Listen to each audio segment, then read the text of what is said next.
man, it's like been a really long day. I've been up for, oh my goodness, like 21 hours now, which is nuts.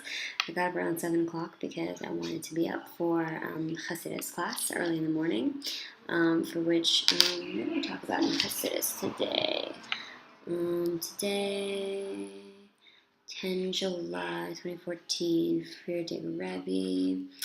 And we talked about the Rebbe and his story in Russia, or maybe it was Poland. Wow, I can't get anything straight right now.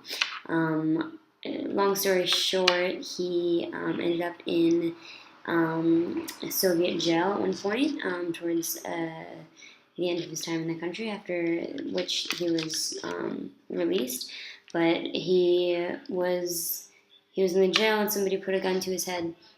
This person said, "This little toy scares a lot of people," and he made a threat. And the Rebbe said, "Your toy doesn't scare me. It might scare others. It would scare somebody who has many gods in one world. But I live a life of believing in one God and in two worlds." So the idea is that people will make a separation between themselves and Hashem and all the rest of being in the world, they therefore believe that when they die, or when something bad happens, that energy is going to be dispersed into all different, disorganized, levels, factions, whatever, of the world. And in Judaism, it's believed that ultimately all is love, and that but that there are separate worlds. Oops, I think I left my. Never mind. And that ultimately, there are two worlds, and that's Eden and the world we live in now. So if we're not in heaven right now, then this is as bad as it gets. That was just that's a really famous quote of his that is talked about in numerous different teachings, and actually there's a recording of somebody telling that story in one of Monticello's songs. It's really cool the way that they incorporate it. So yes, we talked about Chassidus, and then we had one of our first guest speakers, but I can't believe this was today. The days honestly are so long. Class first at 7:30, 7:45, and then another class directly afterwards before breakfast, and then after that at 9:30 we have another class, break, class, or maybe we had a presentation, lunch, and then I think we had another class before a longer break, and then another optional class in Chassidus. So it's really serious. We have a lot going on today. After that, though, we had there was also a little bit of a talk about the difference between femininity and masculinity. Or was that 2 days ago? What day is it? No, it's only the 11th. The 10th was earlier today for you guys, and yesterday for me now, because it's 3 o'clock in the morning. I'm not gonna lie and say that I have jet lag, because I don't really. I just have been up talking with girls all night, having such a good time, and such deep, meaningful conversation about everything. So and just there's so much going on. It's so much content. It's I feel like a completely different person than I was when I was at home. I was sitting around, not really doing much. I hadn't been able to get a job for only a month before I was coming here, and now it's just blasted with information and activities and inspiration, and so much every single day. It's really overwhelming. Anyhow, so there's this idea that I've been coming across a lot in the spiritual community, and there's videos about it's this thing called spirit science on YouTube. Look it up; it's pretty interesting. And so I think maybe I had first heard this idea when I was on Israel Links last summer, or even before that when I was going to Chabad really often at Penn State. But so there's this idea that the world as we live in it is really super masculine, meaning that people try to use brute force and a hostility type A personality working, and sort of more head on it would be, I think, yin in Taoist philosophy. That's the masculine, I think. If not, it's yang, it's the other. But it's like this idea of duality, right? This masculine energy that's like really filling up the world, and that, guys feel like they have to be like so hyper masculine, and that any femininity is a sign of homosexuality or something not to be desired. And I've come across a lot of people, for instance, this woman who owns an herb shop in Pittsburgh, really near my house. The other day I came in with one of my friends who has like this really honest, like open quality about him. It's like a little bit more vulnerable and more open and more like loving and nurturing than I find most guys to be. And it's interesting because that's considered a feminine quality, to be nurturing. You have to be feminine to nurture a baby, to do certain jobs, and this is why I think the distinction between man and woman, masculinity and femininity, is really important. And I think that feminism is really awesome and great in a lot of its pursuits to get women up there in the ranks, but that it misses the point sometimes in trying to become masculine, because we need femininity in the world. So we talked about that masculinity is doing, and it's that brute force that I was talking about. It's going forward, it's being active, and we need that. We need both, obviously, with all things. I always say this, we need a balance, but we're out of balance. We're like out of sync with our natural step and with what would be ideal in the universe, at least in our world. And that femininity is being, and it's more like flowing. It's the true essence of the Tao, of I don't want to make like these references, but like it's just to give some perspective, because I think there's a lot of uniformity and flow between like these religions and stuff, and that with Judaism, I'm finding personally, it just like I relate to it like on a really super deep level, in a way that explains ideas that I've come across in other practices and other philosophies. So that's really cool. So there's this masculinity, femininity, masculine, feminine kind of duality, but it's also about a range and focusing on having balance. So all week long we have masculine week, they say, the 6 days of the week that we're working, and then on the 7th day we have some femininity where we calm and we just be without cell phones and work and all the things that you're not supposed to do on Shabbos, because it's Shabbos, and that's how we have like that little bit of femininity in our week that we really all need to be nurtured and to like recharge with that calm. So I thought that was a really cool concept. And that Farbregan, which we do on Shabbos usually, which is like people just sitting around, no books allowed, no like deep learning, like specific lessons or topics or whatever, no lecture. It's really just like sitting and talking and being together and like letting things flow, and that's considered to be a feminine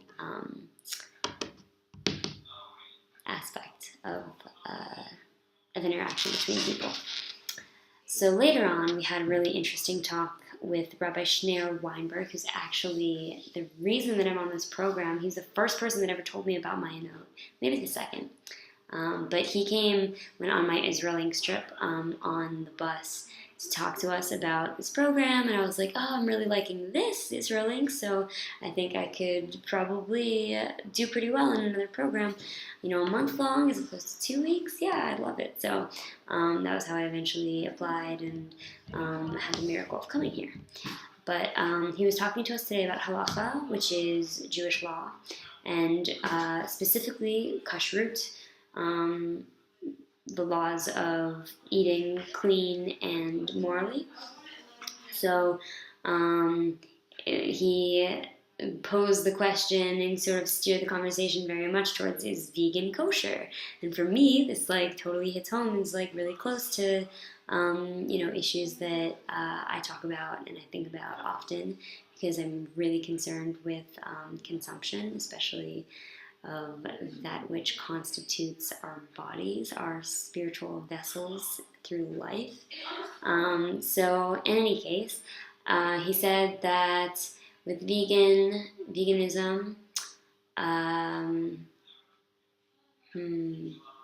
there are the issues of whether a vegan kitchen will allow cooking meat, and if they do, whether it's kosher, using Shemitah, which I'm pretty sure refers to killing of the animal.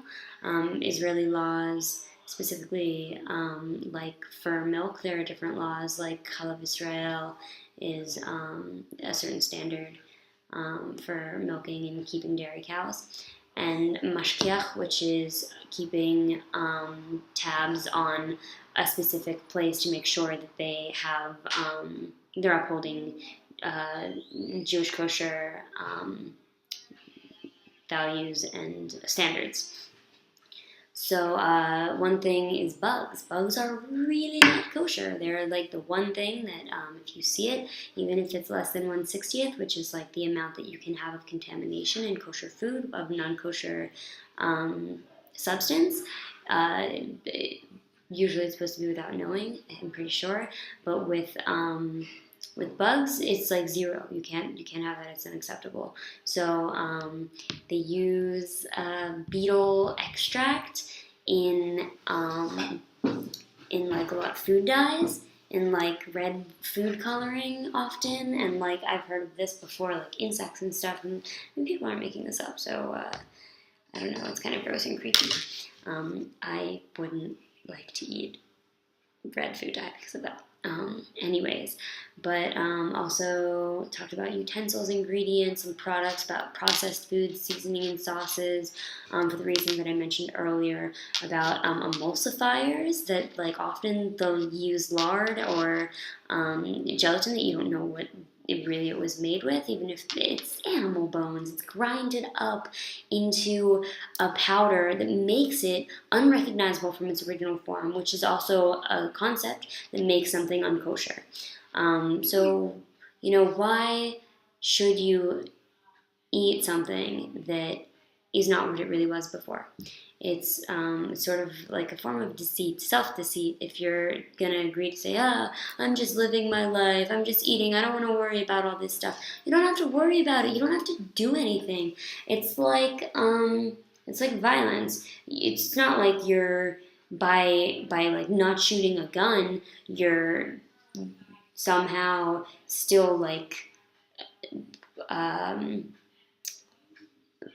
being a part of the violence. It's that like you actually put down the gun and do something else entirely. So I think people need to recognize that just because you have the idea that like you don't really have any power in a situation, you do. You have power over yourself, and ultimately, we don't have control over everybody else. We talk about this in psychology. We talk about this in so many different areas of life, that you have yourself. You have the most control over yourself, and then your inner circle. You have a little bit of influence, and beyond that, you really don't have much control. So, keeping that in mind about kashrut and how all of this pans out, I think, is really important, and about the thought about food in general and our responsibility not to delude ourselves with thoughts of impotency, because really we're as powerful as we decide to be. So I think that's a lot of what we talked about with kashrut today. It was interesting. I made the point when we were talking about all of this that I'm uncomfortable with the idea of mass production of food, this disconnection with something that is meant to be so sacred, our intake of food, which rebuilds our body from the inside out. It's not a one-way line. You don't just eat something, it comes out. It's not that simple. It's that it goes into your body, some of it's assimilated, and whatever you have in there that's maybe junk food or chemicals, synthetic, whatever, if it's not natural, it's gonna change things around in a way that's not normal to your body. This is how cancer is formed. This is how things get unregulated. This is how you end up with stomach problems. And I know, because for the longest time I had acid reflux. I vomited all the time when I was really young. I had this crazy illness. I'll talk about it another time. And I've had rashes forever. And I've found that all of these things can be controlled by what I put inside of my body and what I put on it too, in terms of lotions and stuff. I've always been hypersensitive to lotion with additives, whether it be color, scent, or any kind of feeling thing. My skin breaks out instantaneously. It's not a joke. So I think that there's something to be said for that. It's, of course, a spectrum. Some people's bodies are going to be more resistant and fight off, have some kind of immune reaction, and or somehow their body just accepts it, which I don't understand, and I don't really think is so possible or really acceptable, because we're being deceived by these companies that are putting all of these harmful chemicals into our food, and I don't want to ingest it. I don't want to be a part of it. So I was talking about the 1/60th rule. Batul b'shishim is what that is called, and it's the 1/60th of a kosher food item can be non-kosher because the rest of the food overwhelms it, and that non-kosher part of it, aspect, loses its identity. In the same way that the gelatin loses its identity as animal bones when you turn it into the bones into powder to add water and make gelatin. So let's see, even if it's less than 1/60th of betel extract, though, for this red coloring that I was talking about, because it adds an identifiable property to the food and you can see that it's there, it makes the food unkosher.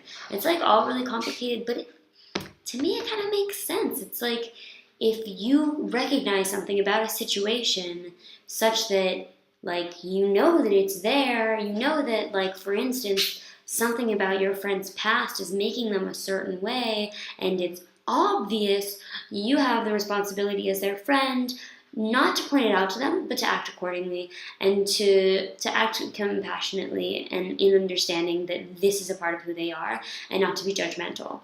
In the same way, we have the responsibility, knowing that there might be betel or gelatin, something that adds texture, because you can tell by the gelatin that it adds texture, even if it's 1/60th, it's not okay. And there's also something about flavor with synthetic flavorings and emulsifiers, which are lo kosher, not kosher. Boy, wow, there was so much today. And then we talked about Pashat Torah for this weekend, which, wow, so much crazy stuff. I realized, kind of recently actually, me, my stepmom, my mom, my dad, were all in the kitchen at my dad's house talking about Hebrew birthdays, and I realized I've never looked up, and I've been wondering about it for years, what is my Hebrew birthday, because it's controlled by the lunar calendar and astrological symbols, and not so much to do with the Gregorian calendar, not anything to do with the Gregorian calendar, because that's a completely different thing that was created by Christians and not relevant to lunar cycles or anything celestial or astronomical. So I found, well, first, before I even was looking at this today in class, I started looking at it because we were talking about birthdays and the Torah portion, and I knew that this Shabbos, 14 Tammuz, is my Hebrew birthday, and I've never celebrated it, and it's so cool that the first time I found out this year, and I looked it up again recently. For some reason, I was I hadn't even thought about it since months ago, actually. I wrote it down on a piece of paper along with the birthdays of each of my parents, and it was on a napkin that I wrote on with like some junky marker, and I remembered it because it just like stuck out to me, 14 Tammuz, and I was thinking about it today when I realized that that's the date. That's the date this weekend. It's now today is 13 Tammuz, I believe. Yeah. And so we'll be celebrating this weekend.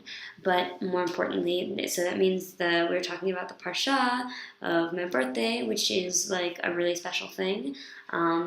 I always thought I connected a lot with the one from my bat mitzvah, which was when Moses got really mad at the Jewish people because they were acting out and they had been like idol worshipping and doing all sorts of bad stuff that's totally not Jewish. And he struck a rock with his staff that sometimes turns into a snake. It was like a bunch of miraculous stuff, and water like came forth. And so I was connected with this because I was like, oh yeah, I'm a water sign, I'm Cancer, like astrologically it totally makes sense. I love Moses, like it's the time of the year for me. My birthday fell on my bat mitzvah, my Gregorian birthday fell on my bat mitzvah, and like I always made all of these connections. And I think that served the purpose for me though earlier in life, like having this connection to Judaism that I'm like really like building up like so much more recently. It's amazing. But so it turns out though the 14th Tammuz is my birthday, and that I have to, or maybe 15 actually, depending on the time that I was born, which I don't know because I don't have my original birth certificate because of adoption. But I have a feeling that it was earlier in the day. It was 14 Tammuz. So I think I'm going really fast, but I'm already 20 minutes in, so I'm just gonna keep going. Maybe I'll finish this and I'll do another talk on another topic from today. Anyhow, yeah, so we started talking about, yeah, it was a lot for Parshat HaTorah today. Was that Parshat? Yeah. So this was a guest speaker as well that we had come speak to us. I don't know why I didn't write down his name. He was like really special and amazing.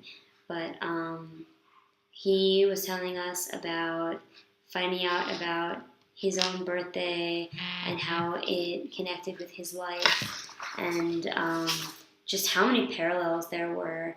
Like he had, oh wait, I wrote it down here. Jeff, oh, Israel blog, yeah, that's where it will be.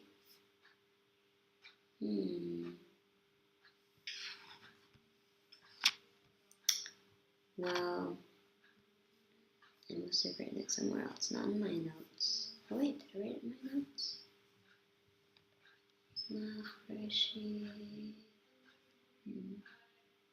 Oh, wow. Okay, so I'm gonna get to this other stuff, but he was talking about how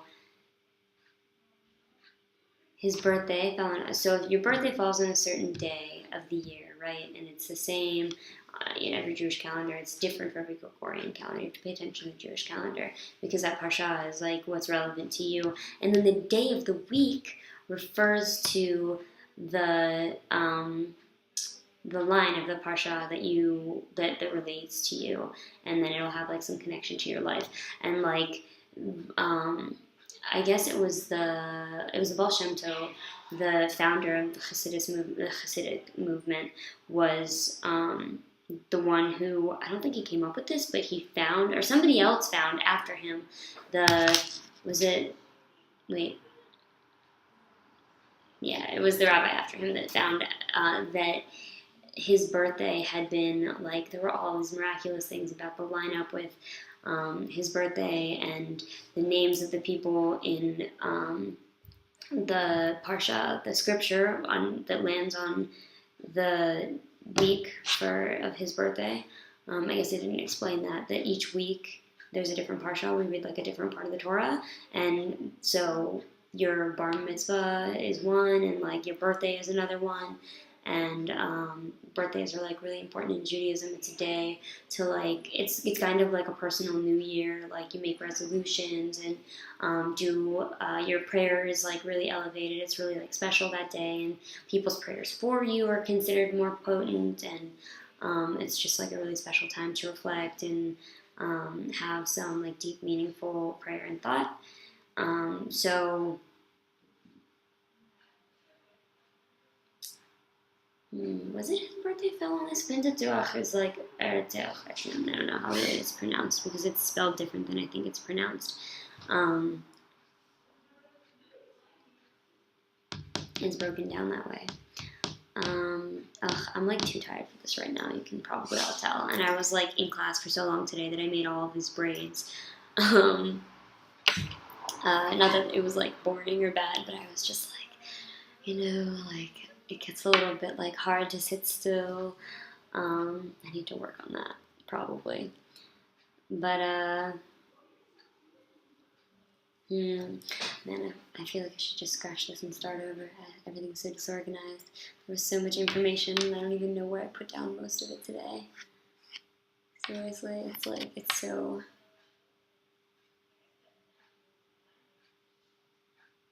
confusing.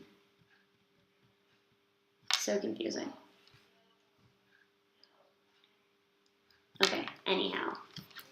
There are these bugs like everywhere.